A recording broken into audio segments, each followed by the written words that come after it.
ऋषि मधुचंदा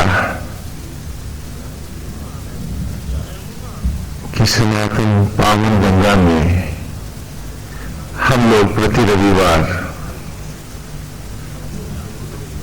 अमृत पान कर रहे हैं। मधुचंदा ऋषि हमें सत्य का दर्शन प्रत्येक दिशा में हमको हमारे ही स्वरूप को हमारे सामने स्पष्ट करते जा रहे हैं। और बड़ी विचित्र बात है कि आज तक जो हम धर्म का रूप स्वरूप यज्ञ हवन आदि को मान रहे थे, पहली बार उसके रहस्य ऋषि हम पर स्पष्ट कर रहे हैं। यहां एक बात और बहुत याद रखने वाली है कि सनातन धर्म ने अंधभक्ति को कभी नहीं स्वीकारा,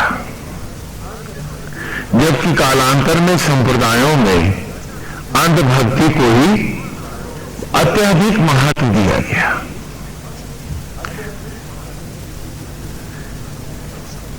कल्पना कीजिए, एक उदाहरण दे रहे हैं हम आपको। कल्पना करिए कि आपने बहुत अच्छा खेत तैयार किया है, बहुत बढ़िया खाद लगाई है, बड़ी मेहनत से, बड़ी श्रद्धा और आस्था से आपने उसकी मिट्टी को भी तैयार किया है। उसमें आप मदार का बीज डाल रहे हैं और बड़ी अच्छी खाद दे रहे हैं, खूब सेवा कर रहे हैं आप उसकी, तो क्या वो आम का पेड़ हो जाएगा? पूछ रहा हूं आपसे, बताइए। नहीं होगा ना, मदार का पेड़ ही तो होगा। तो चाहे कितनी अच्छी श्रद्धा, आस्था और भक्ति हो, जब बीज हमने अंध भक्ति का डाला है, अंध भक्ति का डाला है, तो उस पेड़ में क्या पैदा होगा?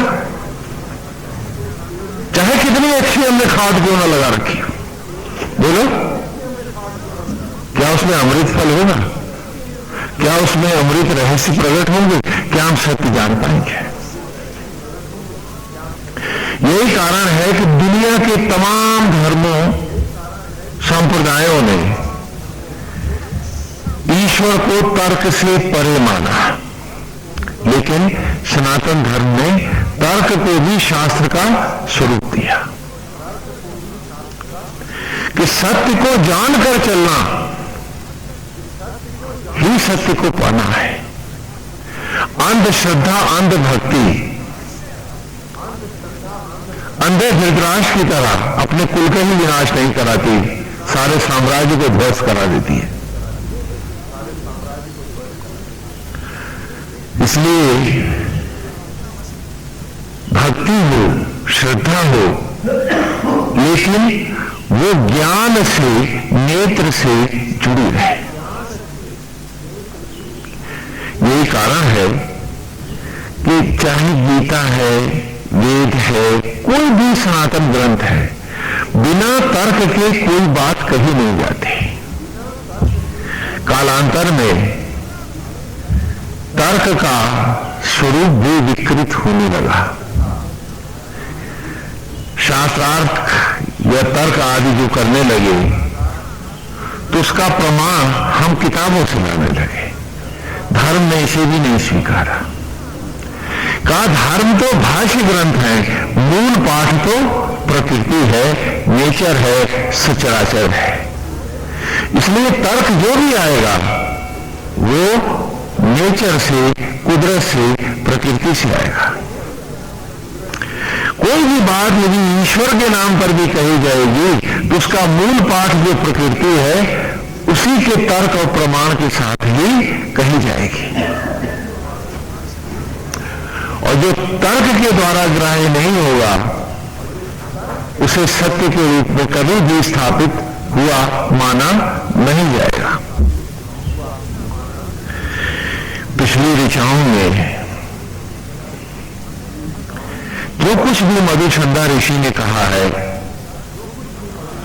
जो कुछ भी कहा है, तर्क सहित कहा है और सब प्रमाण कहा है, और उसका सबसे बड़ा प्रमाण है हम सब लोग।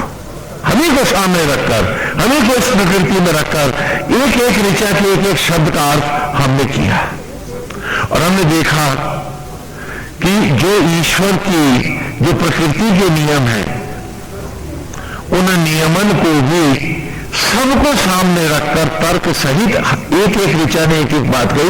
ये नहीं कहा कि फलाने किताब में जो लिखा है। वेद की किसी ऋचा में किसी किताब की बात नहीं करते हैं, हम किसकी बात करते हैं? आपकी बात करते हैं, और आप जिस सचराचर के साथ जुड़े हैं, जो आपको प्रकट कर रहा है, हम उसी की बात करते हैं। थोथी प्रमाणों की या थोथी तर्कों का भी यहां कोई चलन नहीं। हाँ, आजकल तो ये होता है स्वामी जी फलाने ग्रंथ में ये लिखा है, तो हम भूल जाते हैं कि हर ग्रंथ मैन मेड है। ईश्वर मेड जो महाग्रंथ है वो सचराचर है, जिसके हम भी एक अक्षर है, और इन्हीं अक्षरों को पढ़ना मूल पाठ को पढ़ना है।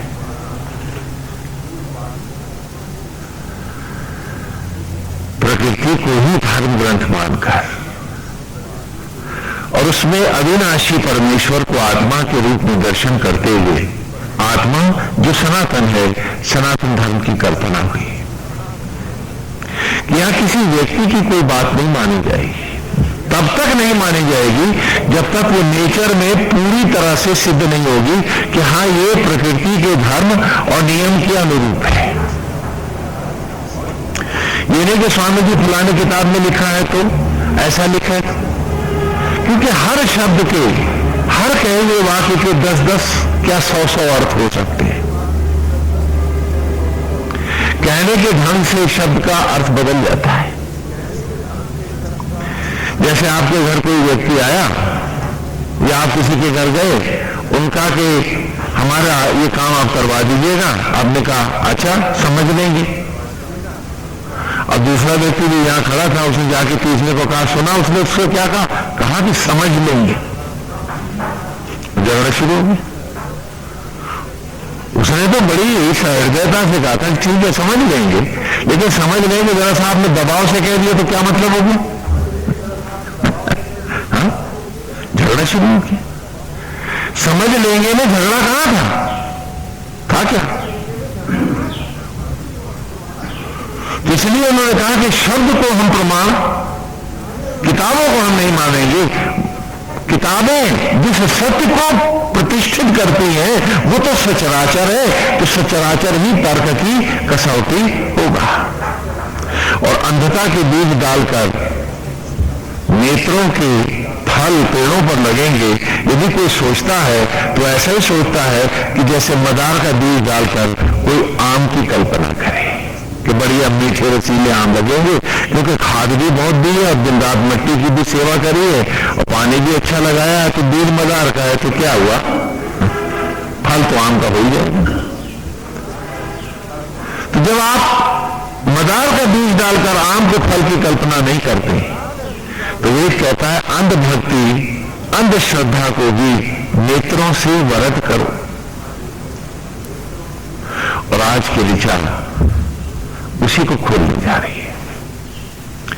पहले की 3 ऋचाएं जो तीसरे सूक्त की 3 ऋचा है, उनको थोड़ा संक्षेप में हम दोहरा लें तो आगे धारा बन जाए। अश्विना यजवरी ऋषो द्रवत पाणी शुभस्पति पूर्वभुजा चलचित। कि हे आदि ज्वाला, हे आदि शक्ति, हे अश्विना, यज्ञ ऋषि यज्ञों के द्वारा संपूर्ण सचराचर का भरण पोषण और संहार करने वाली, द्रवत पानी, लहराती लपलपाती जिह्वाओं वाली, हे आदि ज्वाला, हे प्रलय, शुभस्पति, संपूर्ण शुभत्व को धारण करने वाली, पूर्वभुजा चरसितम। पूर्वभुजा असंख्य मुखों से, असंख्य लपटों से, असंख्य भुजाओं से संपूर्ण सचराचर का सामग्रीवत भक्षण करने वाली, हे मां, हे आदि ज्वाला। फिर कहा अश्विना गुरुदंशसा नरा शरीरया किया कृष्णया वनतम गिरा।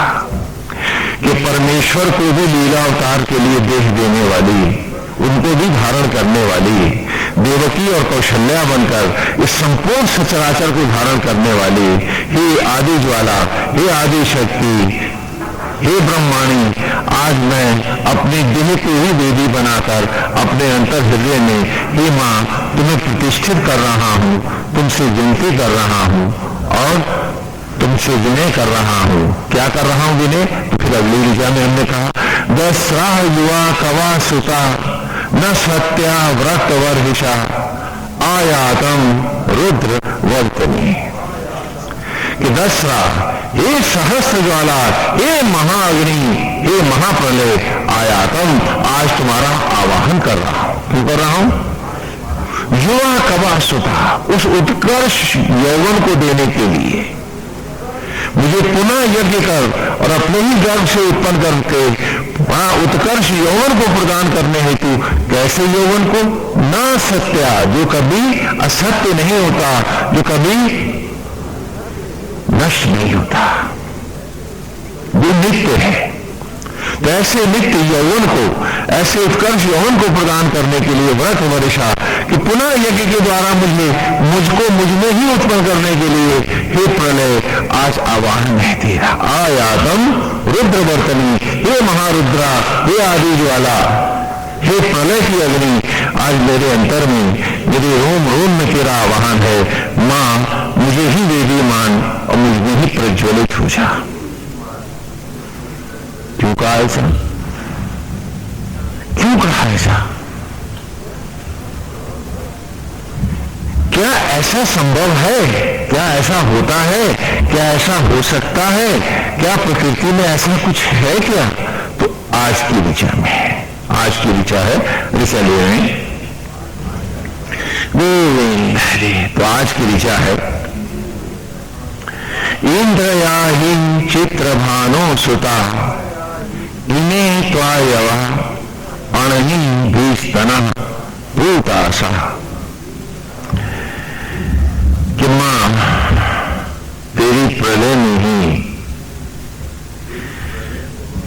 मेरी उत्पत्ति सिद्ध होती है।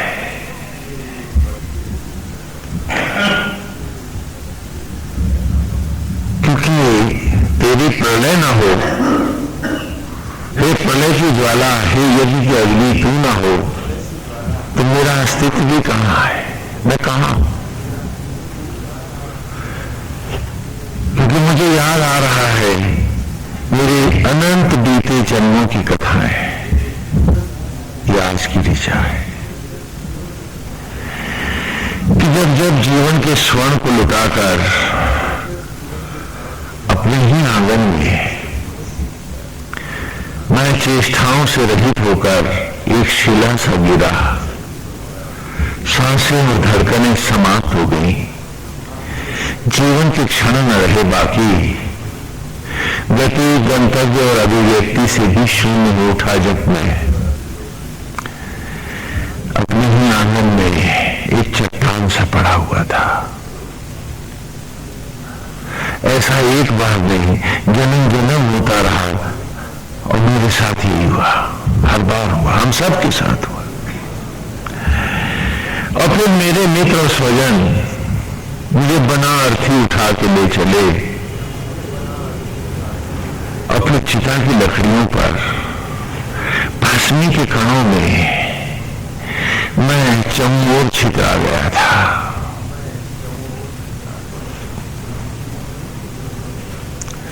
राख के कणों में मेरा संपूर्ण शरीर भस्मी के कणों में जब दूर दूर तक छितराया हवा मोड़ रहा था,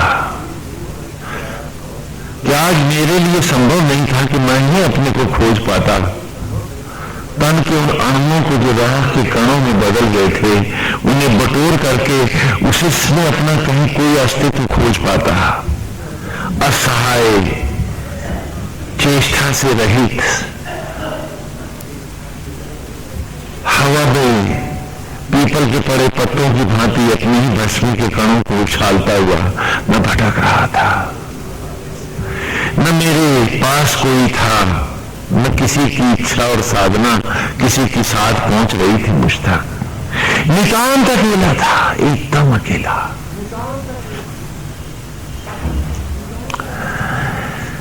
न मेरे पास कोई साहस था, न चेष्टा थी, न कोई सहारा था। मेरे अतीत से जुड़े मेरे संबंधी भी मुझसे कट गए थे। मेरे मिलों और फैक्ट्रियों पर उनके अधिपत्य हो गए थे। मेरे संचित धन के भी वो मालिक हो गए थे। लेकिन मुझको तो वो देखना वो भी नहीं चाहते थे। यदि स्वप्न में भी देख जाऊं तो मुझे डर जाते थे, नफरत करते थे, भयभीत हो जाते थे और तांत्रिक मांत्रिक बुला करके घरों में कीले गड़वाते थे कि देखना कि प्रेत बन के पीछे तो नहीं पड़ गया है। उनके लिए सब बटोरा। आज वो भी मुझसे दूर खड़े थे, मुझे पहचानते नहीं थे। अगर उनके विचारों में भी मैं उभर आऊं तो उन्हें रोमांच हो जाता था, भयभीत हो जाते थे मेरा नाम सुन के भी। और कितना अंधा था मैं कि मेरा वंश चलेगा। एक ही वंश, अगली ही पीढ़ी तो आज मुझे नकार रही थी, स्वप्न में भी देखना नहीं चाहती थी। तो वंश किसका चलता, किसका चल रहा है वंश, बताओ तो।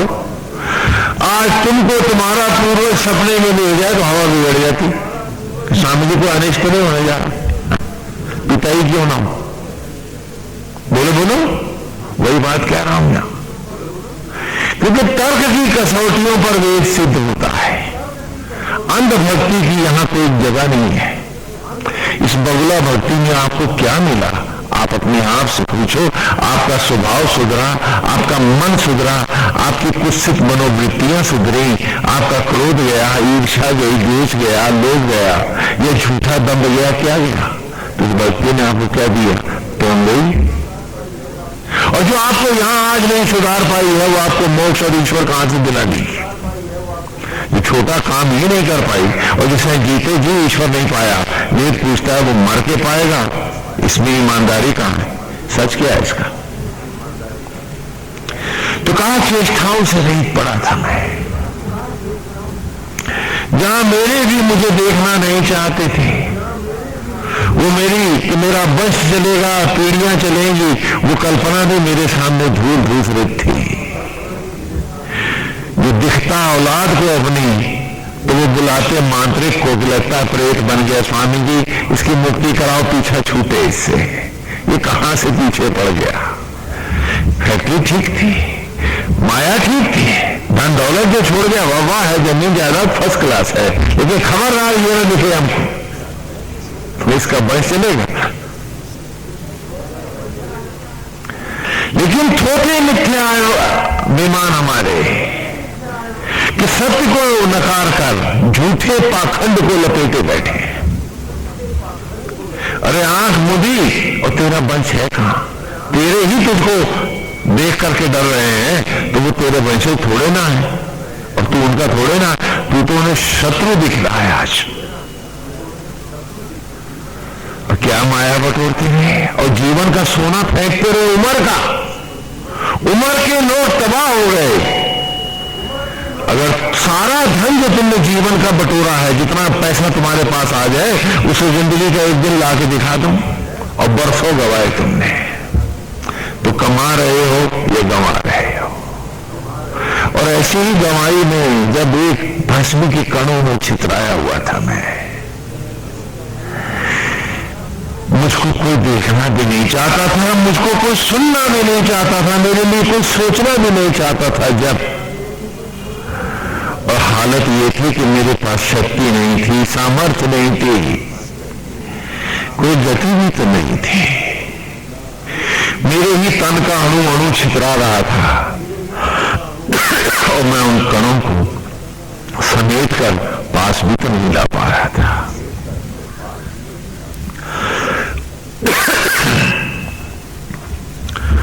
ऐसी अवस्था में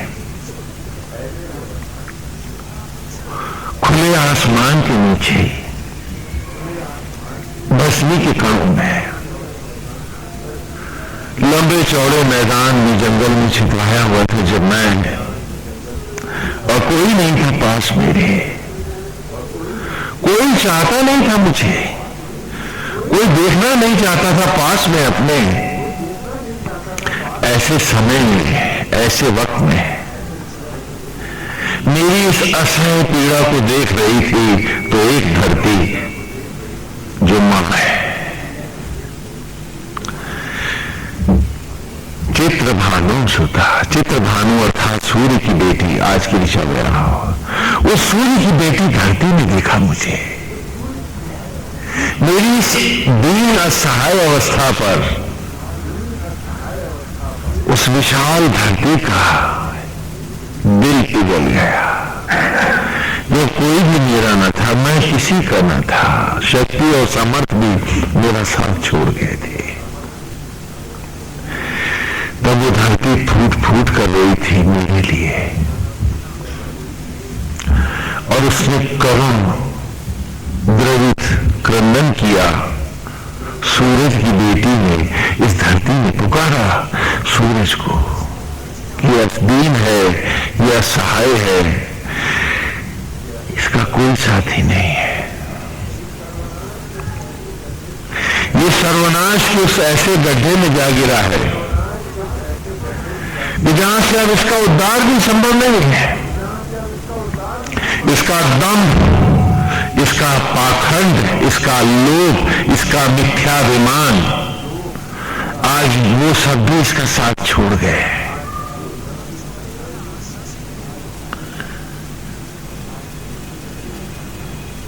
आज ये बिल्कुल अकेला है। धरती पुकारी और रोकर पुकारा सूरज को धरती ने,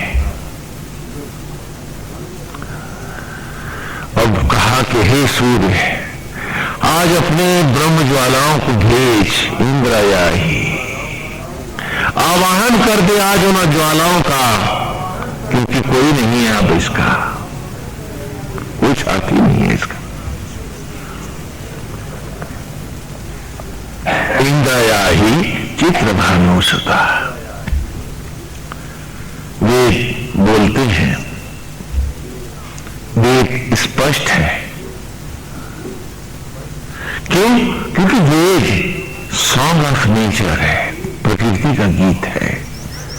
तो चारों तरफ जो तुम्हारा सचराचर है वो वेद का गीत है। इससे ज्यादा तर्क और प्रमाण कोई क्या दे सकता तुम्हें?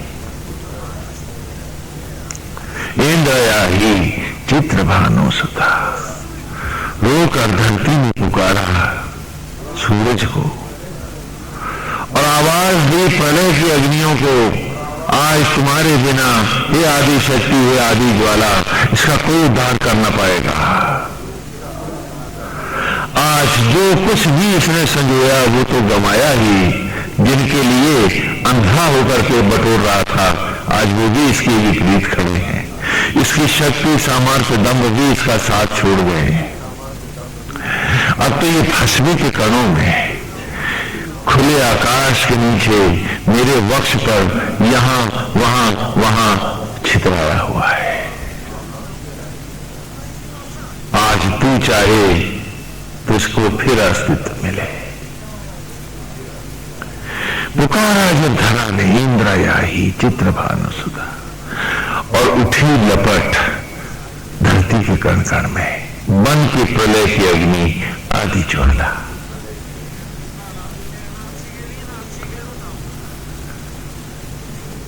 देखो, जिस आदि भवानी को तुम मंदिरों और केवल मूर्तियों में पूछते हो, वो जगत जननी है और आदि कुमारी है, और कण कण में उसी की ज्योति है। प्रज्वलित हो गई आदि शक्ति। कहां जली वो, कहां प्रकट हुई, उसकी ज्योति कहां जली मालूम? खेतों में, पानी में भीगे हुए अन्न के कणों में फूले हुए बीजों में लपटें उठी, ज्योत जली।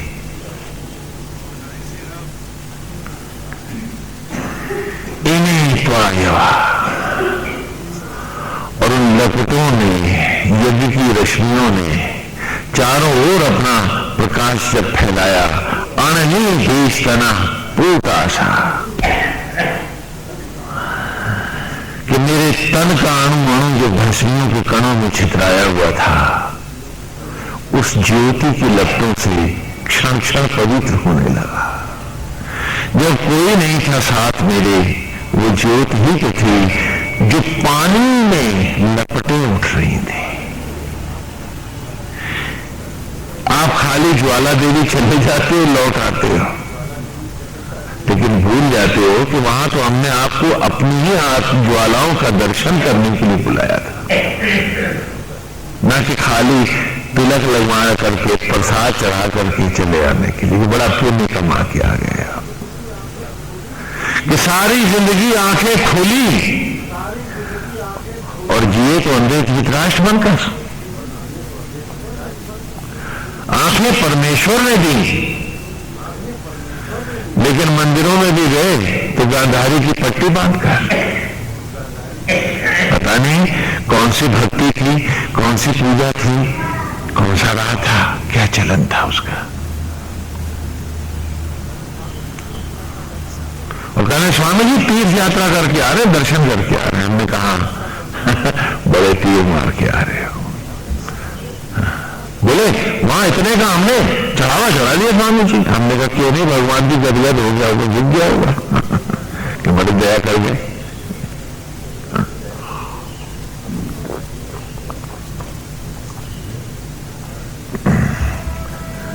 अननी फीसतना पूर्दाशा कि जब वो चली ज्योत, जली भवानी कहां, खेत में पड़े हुए पानी से फूले हुए बीजों में जिसमें लबलब पानी है, उसमें ज्योति जली है।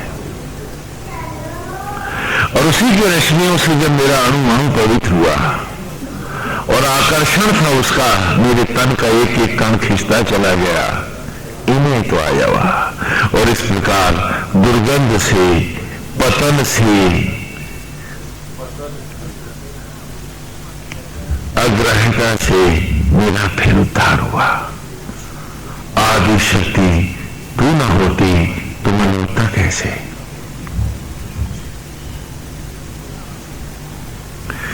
वो भस्मी के कानून तो थे जिसे हे ज्वाला तूने अपनी ज्योतियों के साथ जब मुझे अर्जित किया तो मेरा शरीर भस्मी के अंबार से एक बार फिर फलों में, वनस्पतियों में, फूलों में, अन्न में लौट आया।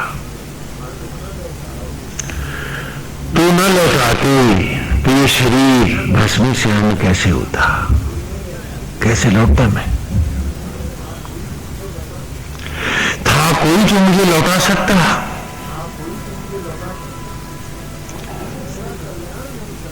यदि तू मेरा कल्याण नहीं करती, तू प्रलय नहीं बनती तो मेरा कल्याण होता कैसे। इन्हें तो आयवा अणवीन भी स्तना पूतासा। और इस प्रकार मेरे तन का अणु अणु यज्ञ की ज्वालाओं के साथ तेरे ही लपटों में जला, ज्योति के कणों में बना, पवित्र हुआ। और वो ज्योतियों के कण जुड़े तो एक बार फिर मैंने नया जीवन, नया रूप अनादि में पाया। जैसा कि ऋग्वेद में पहले सूक्त में ही आप पढ़ा है कि यदन विदाशुषे त्वम अग्नि भद्रम करिष्यसि तवे तत् सत्यम अंगिरा। यत अंग, जिस अंग को धरा के दाशु से जलाते हो, यज्ञ करते हो, तुम अग्नि, तुम हे अग्नि, हे आत्मा, भद्रम करिष्यसि, उसी का कल्याण करते हो। तवेत तत् सत्यम अंगिरा। आप तवेत माने आपकी ही तत् उस सत्यम प्रकृति का अंगिरा अंग हो जाता है। भस्मी जो पेड़ों के गर्भ में यज्ञ होती है प्रलय की अग्नियों में, तो जिस पेड़ में जलता जो अंग मेरा, वो उसी पेड़ का अन्न हो जाता। इसी मिट्टी और राख की कण नाना पेड़ों के में यज्ञ किए उस आदि शक्ति ने, तो मेरा तन ही तो था कहीं खट्टा फल, कहीं मीठा फल, कहीं कड़वी मीठ में ये अंग ही तो लौट रहे थे। न होते ये हो तो ये लौट कर तुम्हारे गर्भ में फिर शिशु का रूप पाता कैसे? ये सब मेरा शरीर बनता कैसे? यदि मेरा ना होता तो मुझे मिलता कैसे? कौन था साथ हमारे? कौन होता है साथ हमारे? एक लीला सुनाते हैं भगवान वासुदेव की।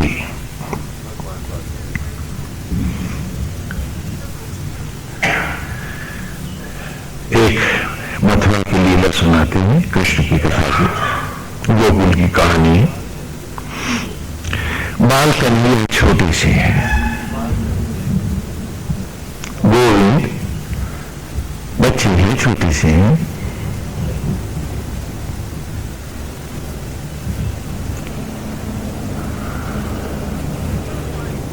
आंगन है बड़ा सा और यशोदा जी दही बिलो रही है और कन्हैया को अपने पास बिठाई।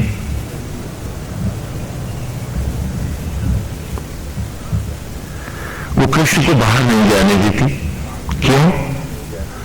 पापी कंस से पीछे पड़ा है। कथा की का चित्र उभारे कि एक बड़ा सा आंगन है, आंगन में दीवार के पास मां यशोदा बैठी है।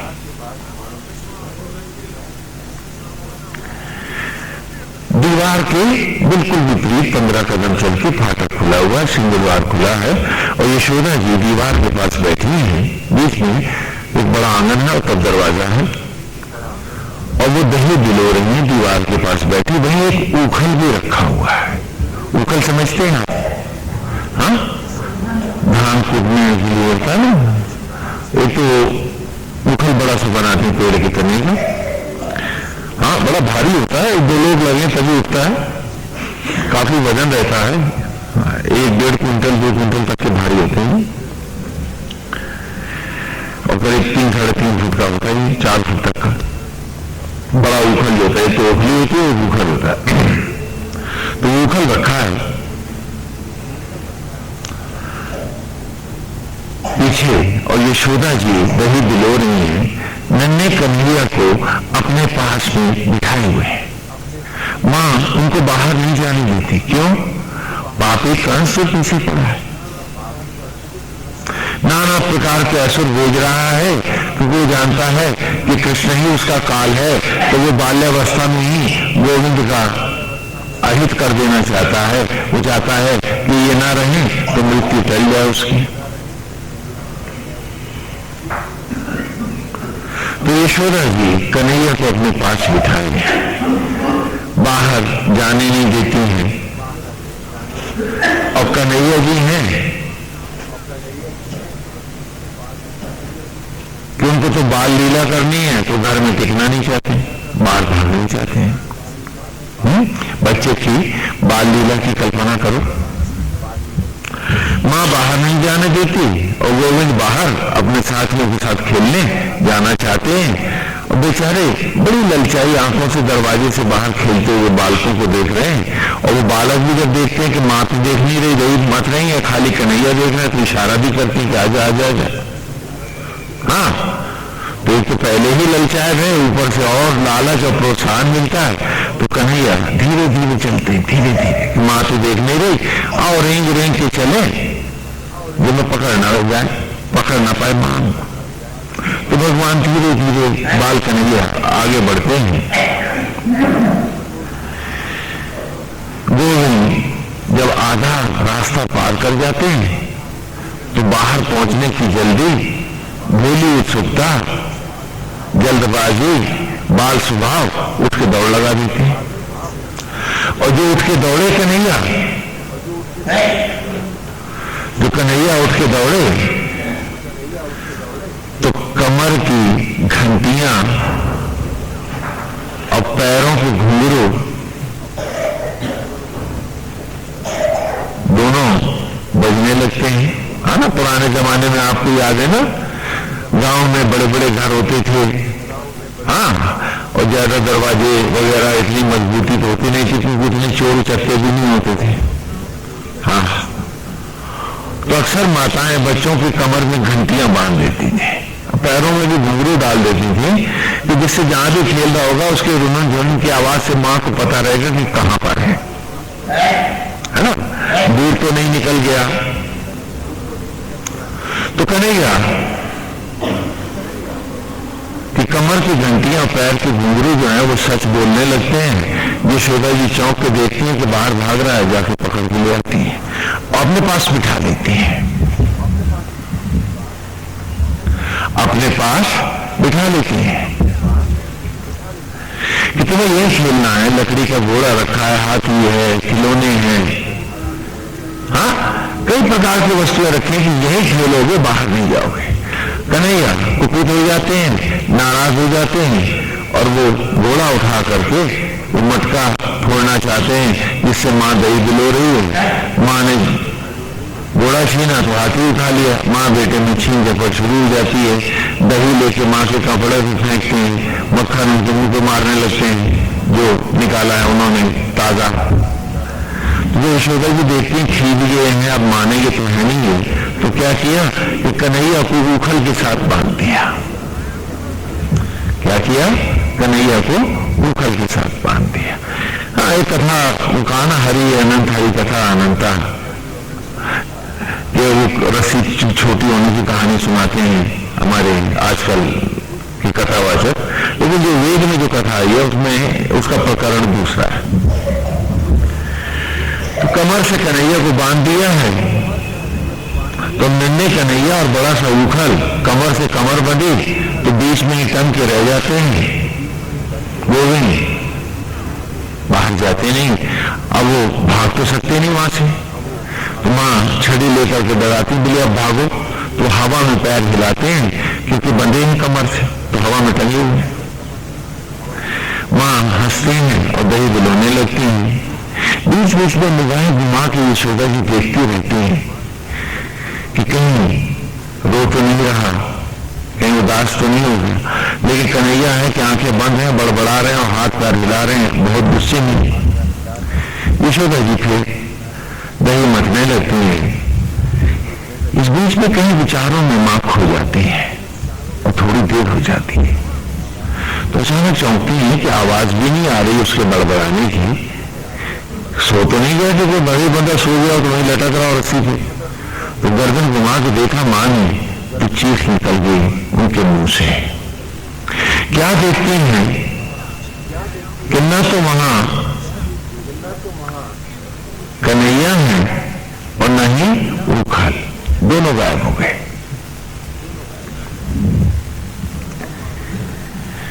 अब मां बड़ी परेशान है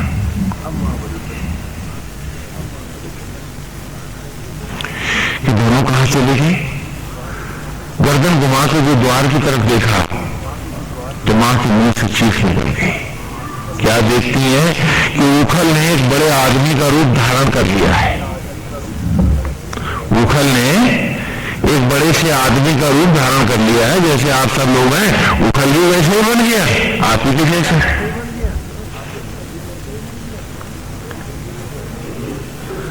उखल ने एक बड़े आदमी का रूप धारण कर लिया है। अब उखल के ऊपर एक सिर भी प्रकट हो गया है, पैर भी आ गए हैं उसके, बाहें भी हैं, और नन्हे कन्हैया उसके कमर से वैसे ही बंधे हैं जैसे यशोदा ने बांधे थे। और कन्हैया तो वैसे ही पैर हिला रहे हैं, उन्हें तो मालूम ही नहीं कि उखल आदमी बन गया। और उखल पैरों चलता डेवड़ी तक जा पहुंचा है, पार करना ही चाहता है। जो देखा मां ने तो चीख पड़ी कि ये क्या, ये तो असुर है, ये तो असुर है।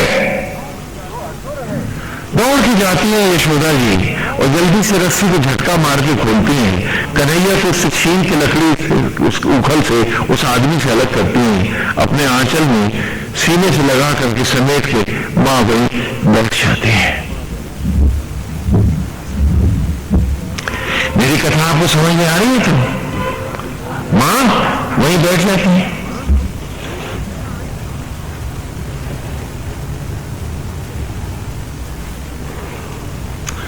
यशोदा जी उन बैठ जाती है।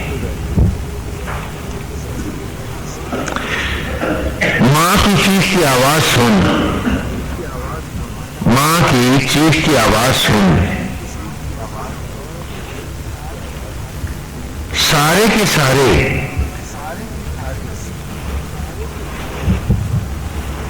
जो अनुचर हैं नंद बाबा के, सब दौड़े चले आते हैं, आके घेर लेते हैं। हर व्यक्ति चौकन्ना है, जरा सी आहट पर सब इकट्ठे हो जाते हैं, क्योंकि कंस पीछे पड़ा है।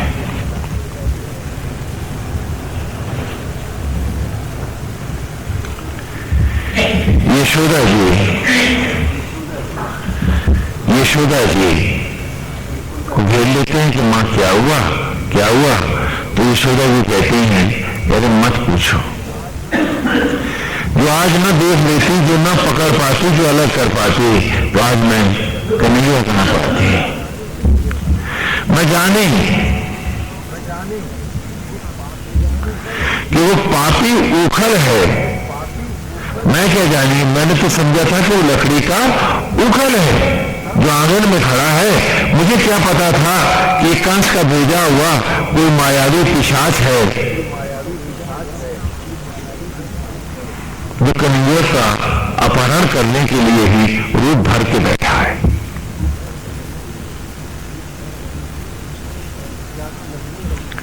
जाना लकड़ी का उखल है, कन्हैया जिद कर रहे थे तो कमर से बांध दिया उन्हीं के साथ, और क्या देखते हो कि उखल स्वयं एक बड़ा मनुष्य का रूप धारण करके और कन्हैया को भगाए लिए जा रहा है। जो न देख लेती, जो न पकड़ पाती, तो आज गोविंद कहां पाती, ये कहकर यशोदा जी रोने लगती हैं। तो बाल बाल जो उनको घेर के खड़े हैं, तो वो भी हैरत में पड़ जाते हैं कि मां क्या कह रही है। वो कहते हैं, मां आप क्या कह रही हैं? अरे ये तो लकड़ी का उखल है, आपके बगल ही में तो पड़ा है, इसके ना हाथ है, न पैर है, न सिर है, आप कैसे कह रही हैं कि इसके सिर भी है, हाथ पैर भी? जो सुना कि उखल अभी गया नहीं, वहीं पड़ा है, तो मां छिटक के भागती है वहां से, और दूर जाके गर्दन घुमा के देखा तो क्या देखा कि ये तो वही लकड़ी का उखल है। इसके ना हाथ है, न पैर है, न सिर है।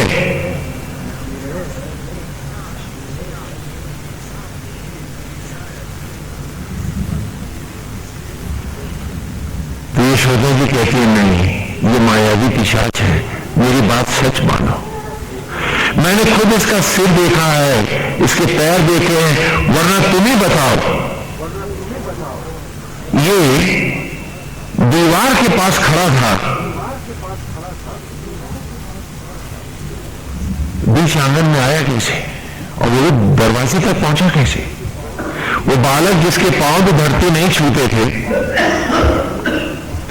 वो बालक जिसके पांव भी धरती नहीं छूते थे, तो वो उखल को कैसे लेके आया आंगन तक, दरवाजे तक कैसे लाया उसको?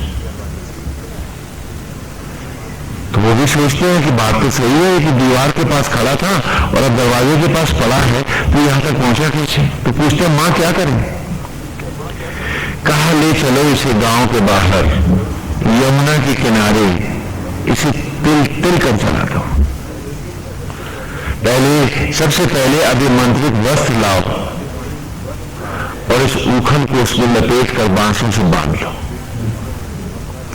तो वो कपड़ा लाते हैं, उसमें लपेटते हैं, उसको बांसों से बांधते हैं। कहा, इसको उठा के ले जाओ, ये असुर है, सावधान रहना कि कोई और रूप भर के भाग न जाए। और उसे ले जाओ गांव के बाहर यमुना नदी के किनारे, इसे तिल तिल कर चलाओ। बालक ले चलते हैं, तो यशोदा जी फिर जाती हैं पीछे, कहती है, ठहरो, ये तो असुर है, ये तो राख से भी रूप भर लेगा, क्या पता इसकी जलने के बाद भी माया नष्ट नहीं हुई तो ये फिर कोई रूप धारण कर लेगा। तो ऐसा करना कि इसकी भस्मी को समेट लेना। क्या करना? इसकी भस्मी को समेट लेना और इसको बीच नदी में यमुना में जाके समाधि करना, दुर्वासा ऋषि के आश्रम के सामने। तीर्थ पर ही लेके जाना इसको। हाँ, कहां लेके जाना? तीर्थ पर ही लेके जाना इसे, और वहां प्रार्थना करना ऋषि से, मौन होकर। ऋषि को समाधि में कष्ट नहीं देना, ये महापाप होता है। जाकर मौन प्रार्थना करना उनसे कि हे ऋषि, ये कंस का भेजा कोई मायावी पिशाच है जो हमारा अहित करने आया है। हे ऋषिवर, आपकी दया से, आपकी कृपा से इसकी माया नष्ट हो जाए और ये किसी का आप अहित न कर पाए। इसे सदा सदा के लिए आप इसकी माया का विनाश कर दो। और ऐसी यही प्रार्थना यमुना मैया से भी करना। और तब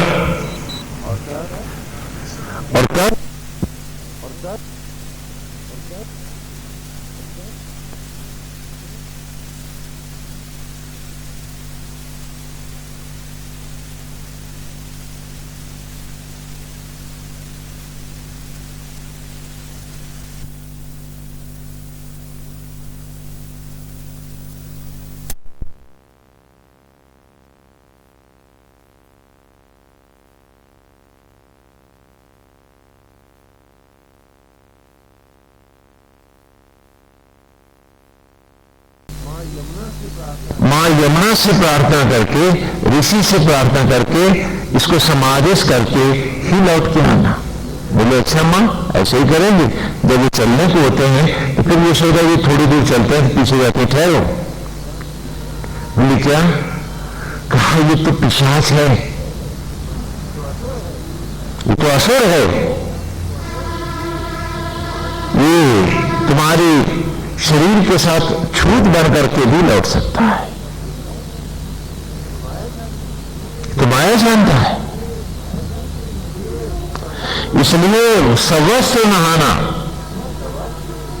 सवस्त्र नहाना और नए यज्ञोपवीत धारण करके पवित्र होकर के तभी वापिस आना। कमा ऐसे ही करेंगे। कल्पना करें कि आप ये नाटक देख रहे हैं, लीला देख रहे हैं।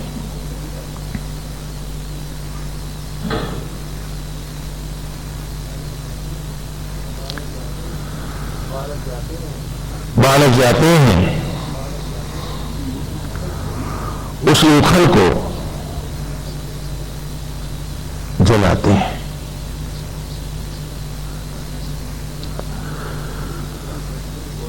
उसकी भस्मी को नदी में ले जाकर समाधिश करते हैं। दुर्वासा ऋषि और यमुना मैया से प्रार्थना करते हैं। सवस्त्र नहाते हैं, नए यज्ञोपवीत धारण करके जब वे लौटते हैं तो सांझ हो चुकी है। पेड़ों की परछाइयां लंबी होने लगी हैं।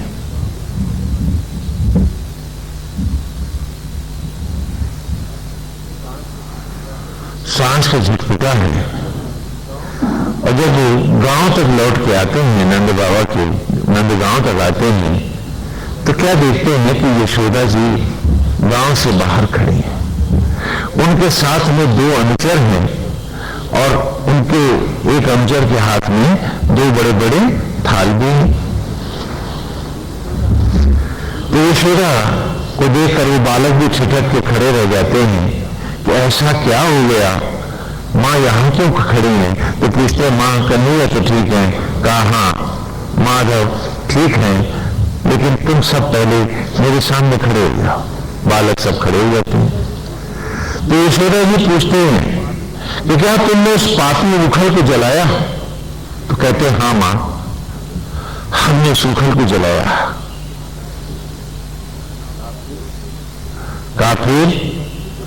का फिर उसकी भस्मी को समेटा हमने बीच यमुना नदी में ऋषि के तप तीर्थ के सामने, आश्रम के सामने ही नदी में उसको समावेश किया। मां यमुना से प्रार्थना करी और मौन होकर ऋषि दुर्वासा से भी प्रार्थना की कि हे ऋषि, ये पापी कंस का भेजा हुआ पिशाच है जो उखल बनकर हमारे आंगन में खड़ा था और कन्हैया का अहित करना चाहता था। हे ऋषि, तेरे तप से, तेरी दया से, तेरी कृपा से आज इस पिशाच की सारी माया शांत हो जाए।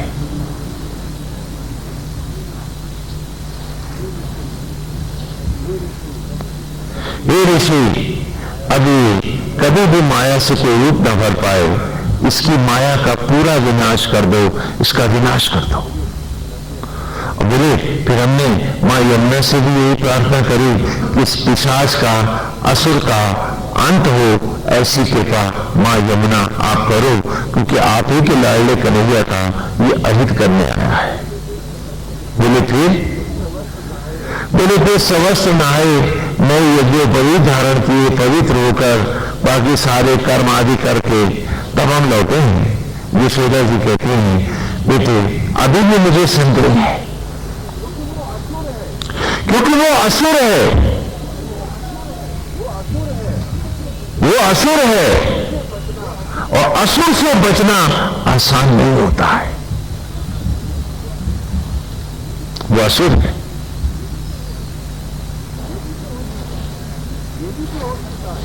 ये भी तो हो सकता है कि अभी भी वो तुम्हारे साथ छूट बनकर लौट रहा हो, तो मैं मिर्चों को धुआं दूंगी, यदि मंत्रित मिर्चें हैं, यदि वो तुम्हारी परछाई के साथ आ रहा होगा तो भाग जाएगा। और कहा ये नहीं कि पत्तियां चबाओ, यदि वो विषय वासना बन के आ रहा होगा तो भी वो प्रेत भाग जाएगा, ये भी चबाओ। तो सब कड़वा ग्रास खाते हैं, मिर्चें, नीम की पत्तियां खाते हैं और मिर्चों का धुआं लेते हैं। और तब यशोदा जी कहती हैं कि बालको, अब मैंने जाना कि कंस का भेजा वो पिशाच, वो मायावी उखल समाप्त हो गया। अब तुम गांव में प्रवेश कर सकते हो। बालक गांव में प्रवेश करते हैं। ये नाटक चल रहा है गुरुकुल में, है ना। जैसे आजकल तो नाटकों के द्वारा सरस करके बच्चों को उनका जीवन ज्ञान हम पढ़ाते थे। शायद इसीलिए विद्या की देवी का नाम सरस्वती था। अब तो पता नहीं क्या सरस्वती होगा, बच्चों से पूछ के देखें कि सत्य को भी इतना सरल और मधुर करना। और उन बच्चों की मानसिकता देखी कि एक लीला में वो सत्य को पा जाते थे। और जरा आपने भी मानसिकता देखी कि सारे प्रवचन सुनने के बाद आप वहीं के वहीं रहते हैं, कोई असर नहीं होता है। यानी आज इन बच्चों की मानसिकता से भी हमारा मानसिक स्तर कितना घटिया हुआ है, गिरा है। ये भी बड़े दुख की बात है, समझने की बात है। और हम दंड कर रहे हैं कि हम बड़े समझदार हो गए।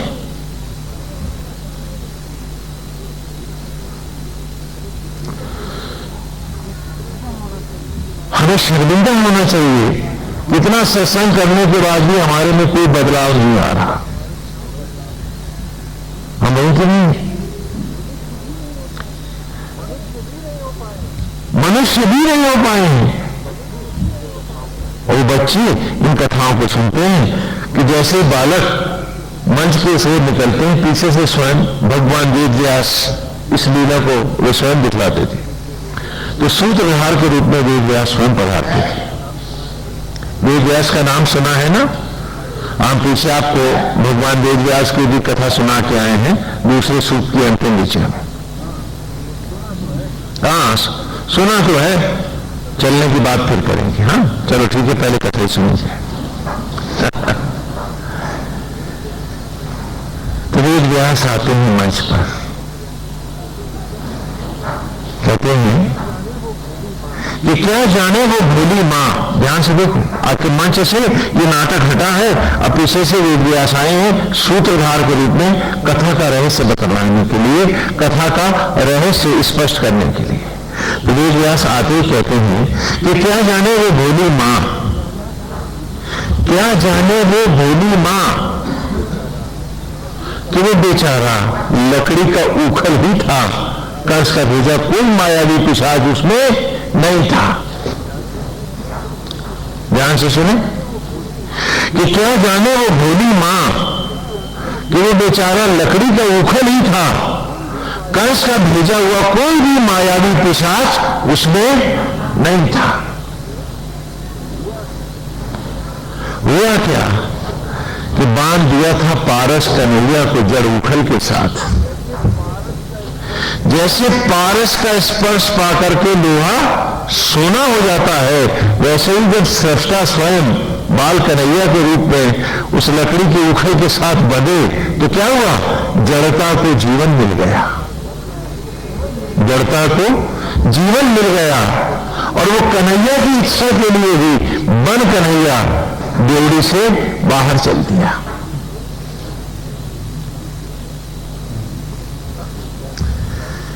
हाँ, क्या क्या सूत्रधार है वेद व्यास यहाँ रहस्य प्रकट कर रहे हैं कि क्या जाने वो भोली मां कि वो बेचारा लकड़ी का उखल ही था, बांध दिया था पारस कन्हैया को जड़ उखल के साथ, तो पाके सृष्टा का स्पर्श जड़ता को जीवन मिल गया। जो कन्हैया की इच्छा मात्र के लिए बन कन्हैया देवड़ी से बाहर चल दिया। और उसके बाद कहते हैं वेद व्यास, ध्यान से सुनो, और उसके बाद कहते हैं वेद व्यास कि क्या देखता हूं मैं आज कि यशोदा जो सबको यश दायिनी, ये मां प्रकृति है, ये कुदरत है, जब इस आत्मा रूपी कृष्ण को इन पेड़ों की लकड़ी के साथ अन्न के साथ बांध देती है तो ये लकड़ी के उखल भी चलने लगते हैं, बोलने लगते हैं, जिंदगी की तमाम दहलीजें पार करने लगते हैं। वो देख लो ना अपने आप को, कितना घमंड है तुम्हें, कितने दर्द है तुम्हारे पास, और कितनी ईमानदारी है तुम्हारे पास, कितने लालायक हो तुम सत्य को जानने के लिए कि स्टेशन पर आधा घंटा पहले पहुंचते हुए ट्रेन में छूट जाए।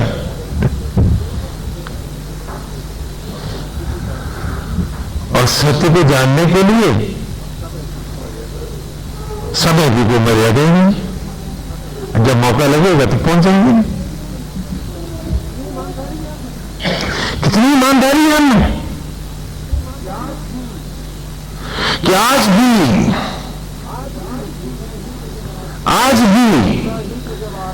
ये यशोदा ही तो जब आत्मा कृष्ण को पेड़ों की लकड़ी के साथ उस अन्न के साथ बांधती है तो लकड़ी की उखल ही तो है जो चलने लगते हैं, बोलने लगते हैं, जिंदगी की पहली से पार करने लगते हैं। लेकिन उखल को दर्प है कि वो अपने से चल रहा है।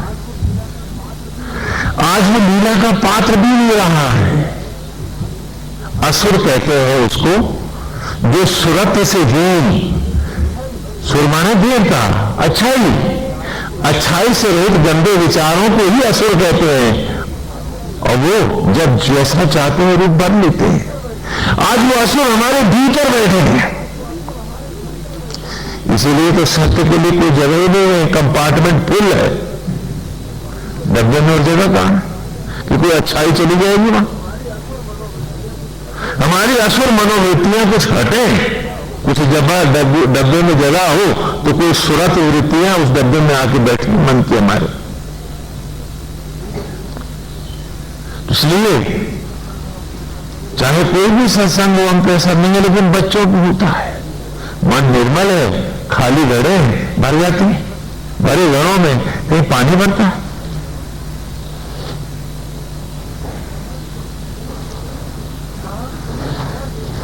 तो कहा कि क्या देखता हूं मैं, वो व्यास कह रहे ध्यान से सुन, कि जब मां प्रकृति जो यशोदा है, ये प्रकृति ही तो यशोदा है, सारे यश दे रही हम सबको, तो इसमें यशोदा जब आत्मा रूपी कृष्ण को शरीर रूपी उखल के साथ बांध देती है, ये पेड़ों की लकड़ी तो है, तो ये भी बोलने लगता है, चलने लगता है, नाना लीलाएं करने लगता है। और जिस दिन ये मां प्रकृति खोल रस्सी अलग कर लेती है उस आत्मा कृष्ण को, तो घर के सारे रिश्तेदार चिल्ला उठते हैं एक साथ कि ये हमारा बाप नहीं, ये मां नहीं, ये दादा नहीं, ये दादी नहीं, अरे ये तो कंस का भेजा कोई पिशाच है। दिख जाती है हमको औकात हमारी, तब सांसों के रहते तो न सुधरे हम, लेकिन मौत ने जब हमको हमारे ही सामने नंगा किया तो औकात सामने खड़ी है। और हमने भी तो कसम खाई थी कि इससे पहले हम सुधरेंगे नहीं। तो जिस दिन मां प्रकृति खोल रस्सी कर लेती है अलग उस आत्मा रूपी कृष्ण को, तो सारे रिश्तेदार घर के, सारे पड़ोसी मेरे चिल्ला उठते हैं ये तो कंस का भेजा कोई पिशाच है, ये हमारा पड़ोसी नहीं, ये किसी का बाप नहीं, किसी का दादा नहीं, किसी की दादी नहीं, नानी नहीं, ये तो कंस के भेजे असुर हैं, वो राक्षस हैं। ले आओ अभी मंत्रित वस्त्र, लपेटो इसको, बांधो बांसों से और ले चलो गांव से बाहर नदी के किनारे, इसे तिल तिल कर जलाएंगे। शायद उससे पहले हम जागेंगे भी नहीं, जब बात नींद आने की होगी तब जागेंगे। अब पहले जाग जाए तो शायद ये अवस्था ना हो। हाँ, फिर ये वेद की आज की ऋचा जो है ये हमारी राह बनी, अगर यदि हम सचमुच सुधरना चाहें तो। ये हम पर निर्भर करता है।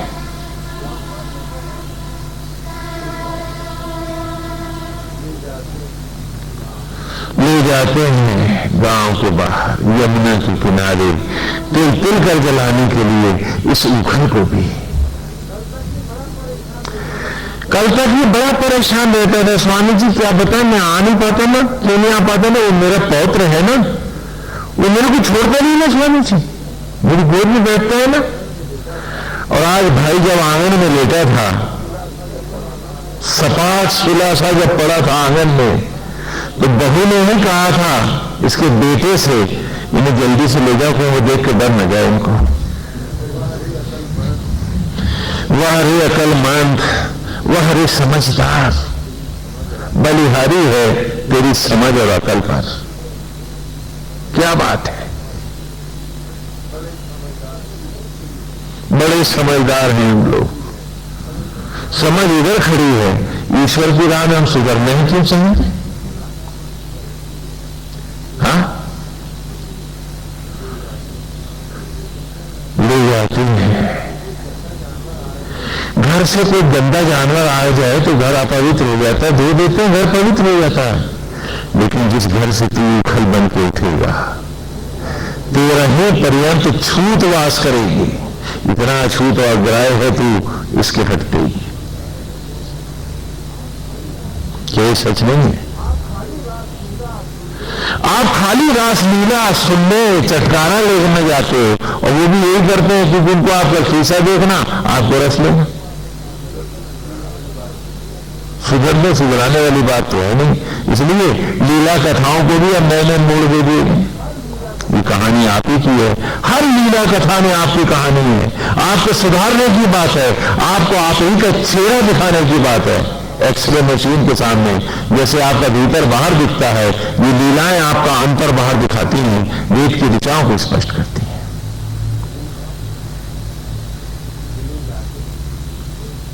तो ले जाते हैं।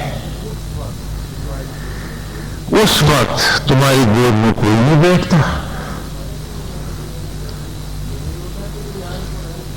ये नहीं होता कि नहीं यहाँ इनको रहने को, ले जाते हैं।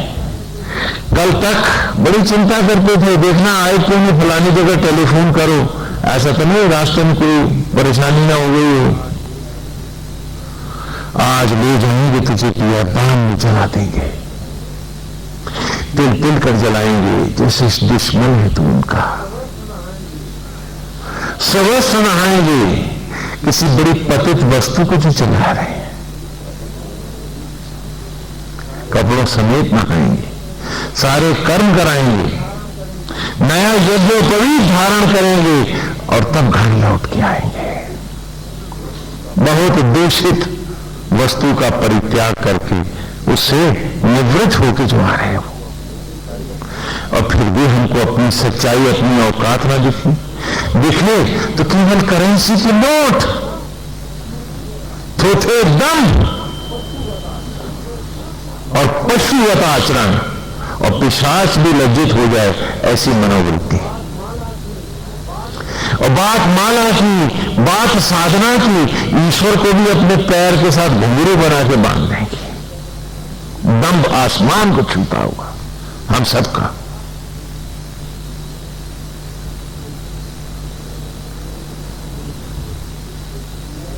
ले जाते हैं, तिल तिल कर जलाते हैं, लौट के आते हैं तो कड़वा ग्रास खाते हैं, मिर्चों को धुआं लेते हैं। लेते नहीं? कहीं तो प्रेत पिशाच बन के पीछे तो नहीं पड़ गया? वंश किसका, किसने चलाया? क्योंकि तू तो वही निर्वंशी हो गया, तुझे कोई देखना भी नहीं चाहता, तुझे कोई सुनना भी नहीं चाहता, तुझे कोई जानना भी नहीं चाहता। अरे मूर्ख, वंश किसका?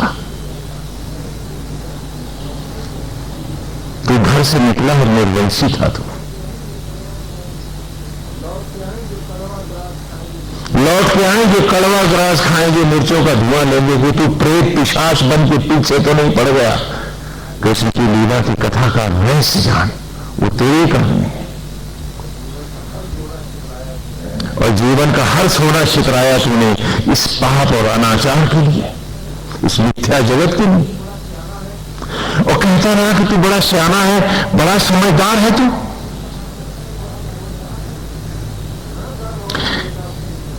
कितना गर्व और करेगा अपने इस तथाकथित समझ पर? क्या कभी जागेगा भी?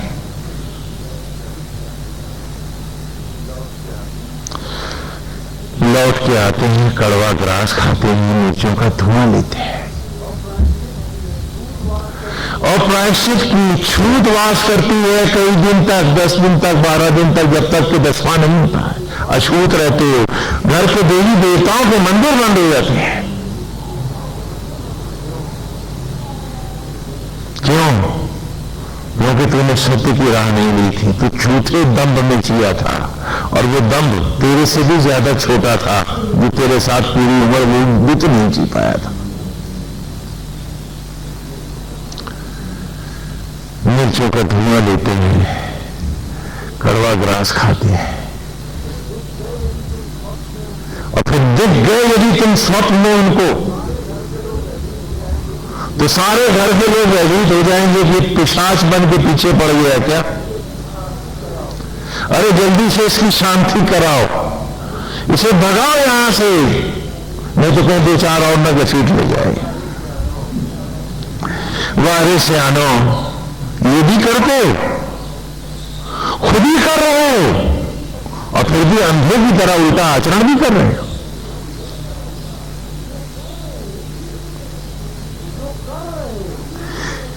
कि जो कर रहे हो जानती हो कि गलत है, इसलिए कर रहे हो ऐसा, और फिर फिर भी उधर ही रहे।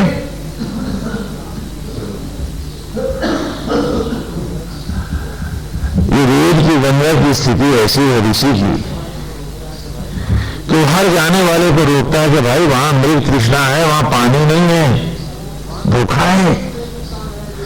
वहां तो रेगिस्तान ही रेगिस्तान है, जो तालाब दिख रहे हैं वो मृग तृष्णा है, आंख का धोखा है। वहां जाकर के तुझे प्यासे उड़िया रगड़ के मरना पड़ेगा। बैठ जहां मैं खोद रहा हूं, तू भी मेरे साथ हाथ लगा, यही पानी निकलेगा और हमारी और तेरी प्यास बुझेगी। तो मालूम हो क्या कहता जो सत्संग में बैठा? हाँ स्वामी जी, आप बिल्कुल ठीक कह रहे हो, पानी तो ये मिलेगा, इसमें कोई शक नहीं है, लेकिन जरा हाथ छोड़ना तो फिर ऐसे रेगिस्तान में भागता चला जाता है। पूछा, जब जानता है कि वहां पानी में कितने भाग रहा, बोला बाकी के सारे वही मरे, तो मैं परंपरा कैसे तोड़ता? लगता है आपने एक कसम खाई हुई है,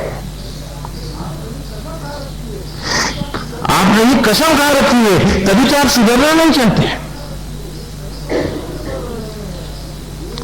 वेद पढ़ रहे हैं, वेद जान रहे हैं, एक एक शब्द का अर्थ आपके सामने स्पष्ट हो रहा है, फिर भी चलने की आतुरता व्याकुलता नहीं है। फिर सूखे दम्भ में, अंधभक्ति और अंधश्रद्धा में आस्था है। मैंने पूछा था आरंभ में कि आप बताओ कि आपने बहुत बढ़िया खेत बनाया है, बड़ी बढ़िया खाद भी दी है उसमें, लेकिन बीज आपने मदार का डाला है, तो क्या आम का फल आएगा? तो तुम्हारी अंधभक्ति और अंधश्रद्धा पर आंखों वाला फल कहां से आ जाएगा? देख, तुम्हें आंख दे करके तुम्हें सत्य की ओर लाना चाहता है, और तुम्हारे सामने तुम्हारे ही परिस्थितियों के तर्क खड़े करना चाहता है, करके तुम्हें इंच इंच वो सुधारना और संवारना चाहता है। क्या चल पाओगे? आज की ऋचा यही ऋचा है कि इंद्रयाही चित्र भानो सुता इले त्वायवा आणवीं भीष्टना भूताशा। जब भस्मी के कणों में छितराया हुआ था, मैं खेत में पड़ा था और मेरी इस असहाय अवस्था को देख करके चित्र भानो सुता, सूर्य की बेटी में धरती रो पड़ी थी मेरे लिए, क्योंकि और कोई नहीं था साथ मेरे। और पुकारा था, हे इंद्रा, हे ब्रह्म ज्वाला। तब उसने पुकार के, धरती ने तुझको पुकार के कहा था कि आज इसका साथ कर दे, इसका उद्धार कर दे। इसका संपूर्ण शरीर आज भस्मी के कणों में जगह जगह छितराया हुआ है। आज इसका कोई सगा नहीं है, इसका कोई वंश नहीं है, ये निर्वंश पड़ा है।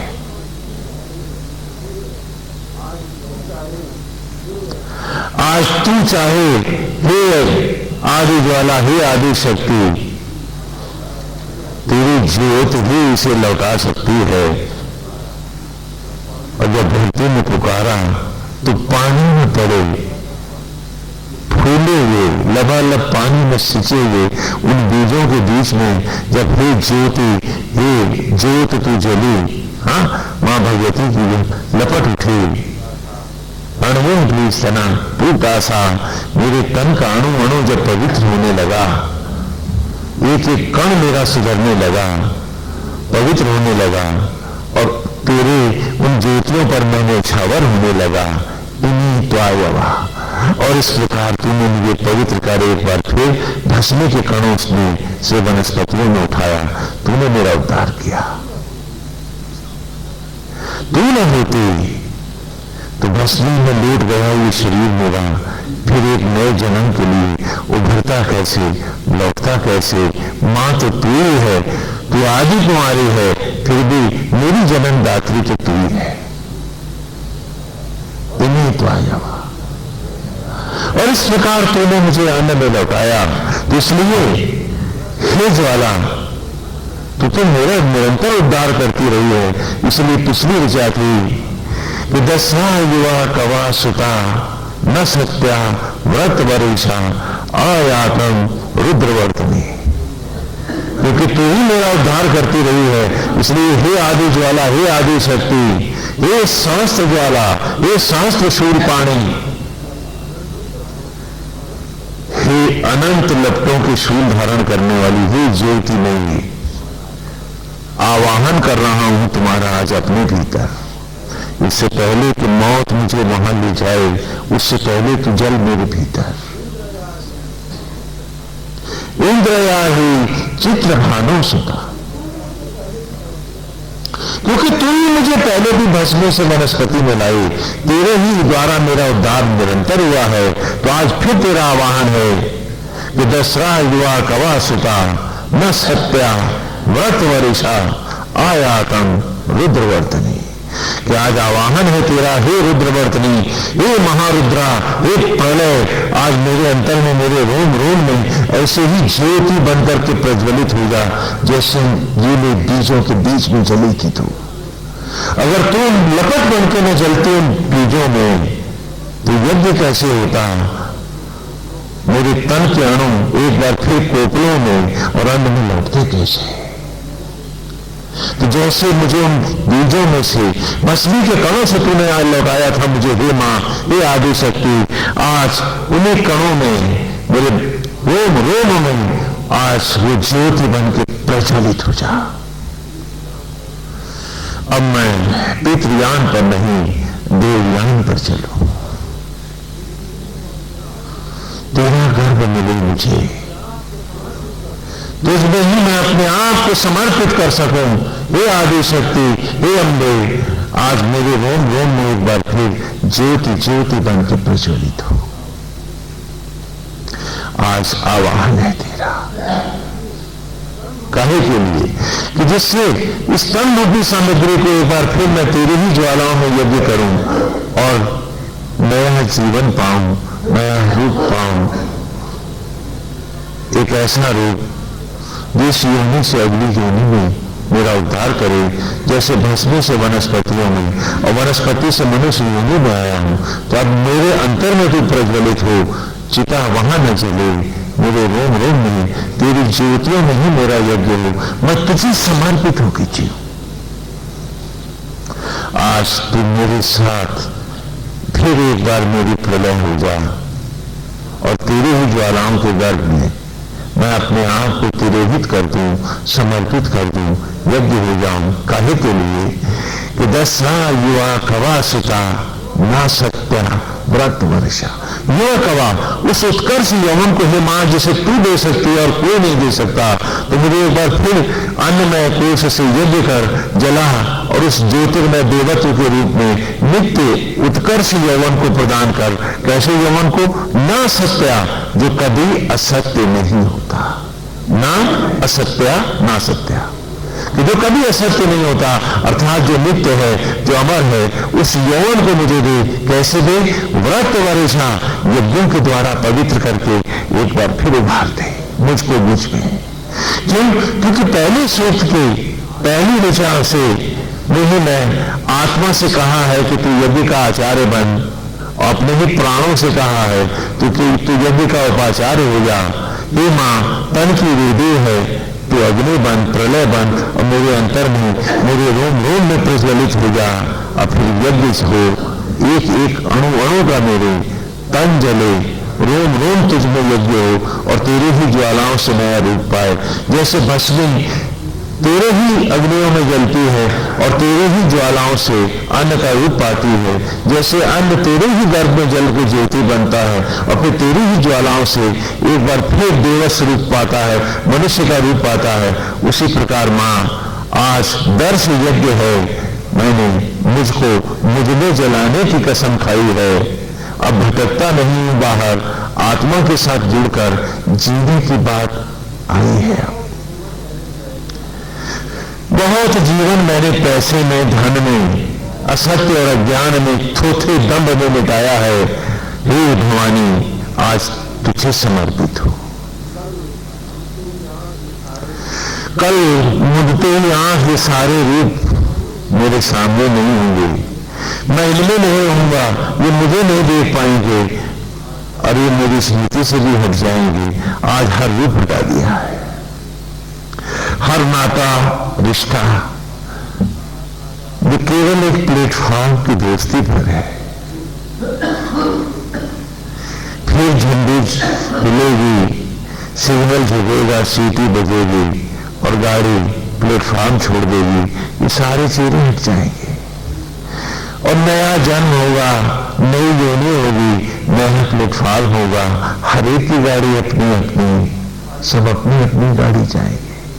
खाली प्लेटफॉर्म भरकर ही तो मिलन और दोस्ती है, उसी को सब कुछ मानकर मैं ट्रेन झुकला दूं, आवागमन को भूल जाऊं, तो मुझसे बड़ा मूर्ख, मुझसे बड़ा अज्ञानी, मुझसे बड़ा पतित, झूठा और बंदी और कौन होगा।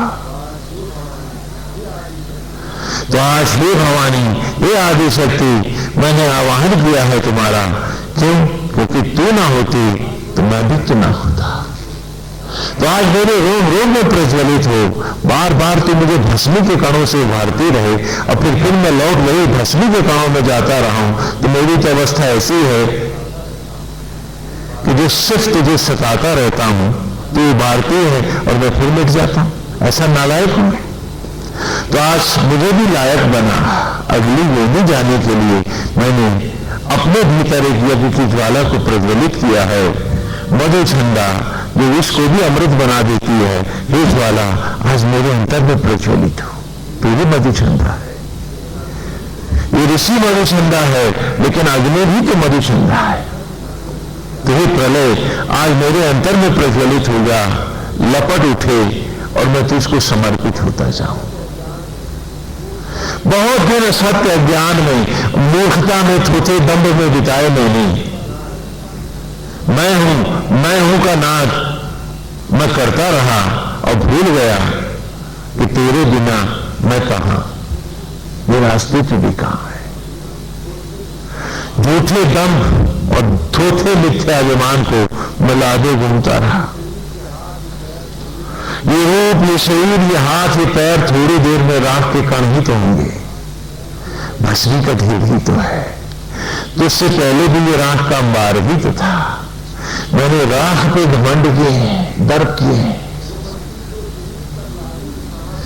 वो मट्टी को इस रूप तक लाने की समर्थ मुझ में आज भी नहीं है, कल भी नहीं थी, तू ही लाती है। लाने वाले ने कभी गर्व न किया, मैं थोथे दंभ में पड़ा, ऐठता फिरा। आज सारे दंभ टूट गए, सत्य मेरे सामने खड़ा है।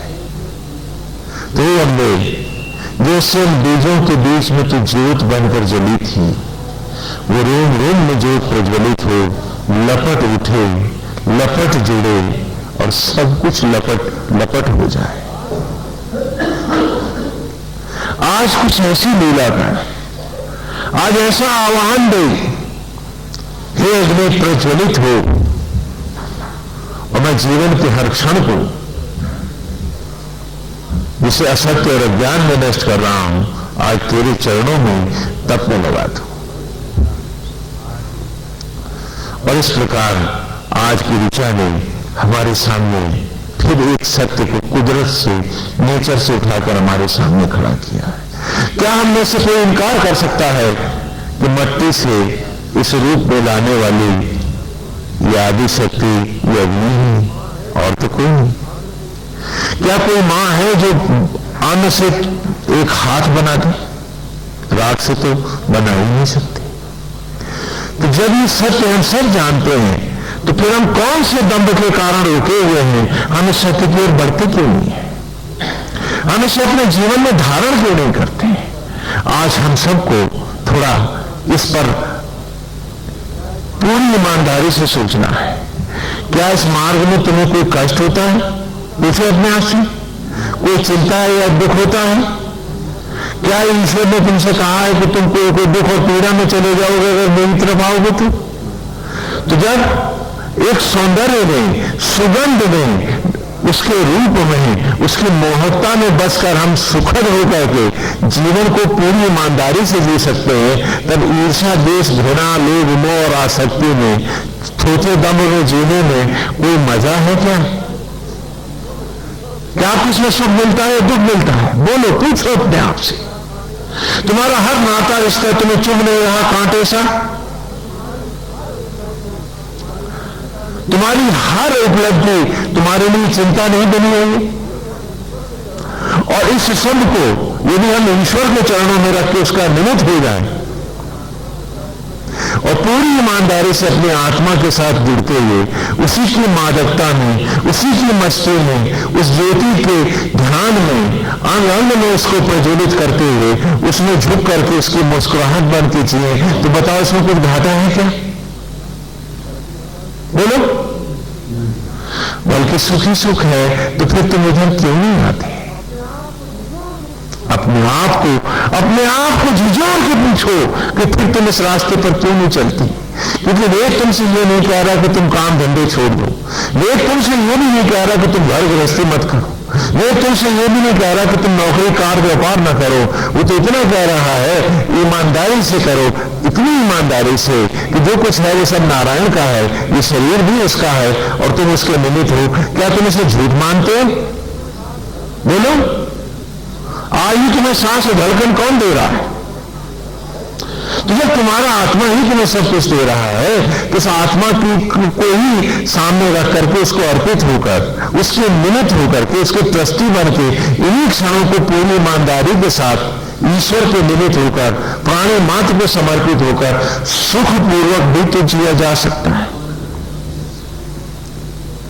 रामायण में एक पात्र है, राक्षसी है वो, उसका नाम ताड़का है। सुना है आपने कथन? हाँ, ताड़का क्या करती है? आरती पूजा करती है? क्या करती है? तप करती है? क्या वो क्या करती है? वो दूसरों को पीड़ा देती है। हाँ, ऋषियों के तप का विध्वंस करती है। जानते हो ताड़का कौन है? ये एक मनोवृत्ति है जो तुम सब में बैठी हुई है। दूसरों को ताड़ना देने की वृत्ति, दूसरों को नीचा दिखाकर प्रसन्न होने की मनोवृत्ति, उसको हम क्या कहेंगे? हाँ, तो ताड़का बन के जीने में सुख है क्या?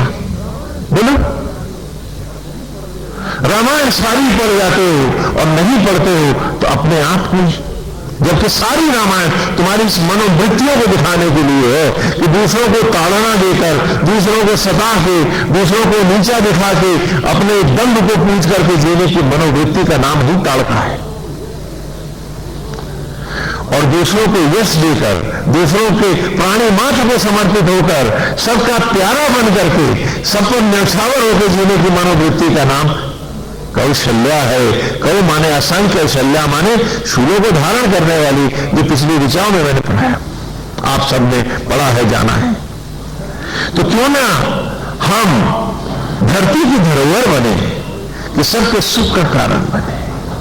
और इस मनोवृत्ति को जो ताड़का है, जो दूसरों को दुख दे करके प्रसन्न होने की जो हमारी मनोवृत्ति है, जो दूसरों को नीचा दिखा करके मेरा ही दंड मुझे, मेरी ही जय जयकार हो, इस थोथेपन को, इस छिछलेपन को फेंक कर क्यों ना गोविंद की ही जय जयकार हो और उसी के चरणों में उसके निमित्त बनकर हम सुखपूर्वक सबके सुख का कारण बन के जिए। हम सब जब असुरों को बुरा कहते हैं तो फिर हम उन सारी मनोवृत्तियों के साथ ही जुड़कर क्यों जीना चाहते हैं? आज हम सबको ईमानदारी से पूछना है और उसी के लिए वेद को अपने जीवन में धारण करें। हम इस सत्य की राह चलें कि शरीर को भगवान की धरोहर माने। अच्छा, नहीं तो क्या हमारा अपना है? हाँ, ये तो मंदिर में पढ़ा है कि जब एक बॉडी का सेल हमने से कोई बनाना जानता नहीं, आज भी आत्मा ही हमारे जूठे यानी को बन के शबरी का राम हमारी जूठन को रथ में बदल रहा है, तो खाली दाएं बाएं भागने से काम नहीं बनेगा। अपने आप को ईश्वर के धरोहर मानने के बाद ही हम राम को पहचानेंगे। मालूम है भगवान राम कहां रहते हैं, कहां प्रकट होते हैं? मान अयोध्या, अवध में ना, अवध माने जिसका कोई भी वध, तो जो अवध भी न बना वह अयोध्या क्या गया? जिसको उसके विषय वासनाएं, क्रोध, लोभ ही जिसका वध करते रहे, उसके भीतर बैठकर और उसके जीवन के हर क्षण को मारते रहे, क्रोध में, दंभ में, देश में, झूठ में, कपट में, वो कौन से अयोध्या में? वो कौन से ईश्वर के चरणों में झुकेगा? अयोध्या अपने आप को बनाओ, तब अयोध्या जाओ। कहानी जहां राम तहां अवध निवास। पढ़ा नहीं मानस में? बोलो बोलो, जहां राम तहां, जहां आत्मा है वही तो अवध है। आत्मा के हटते ही शरीर का वध हो जाता है चिता की लकड़ी। इतना भी नहीं पड़े तो कौन से अवध गए, कौन से अयोध्या किए? तुम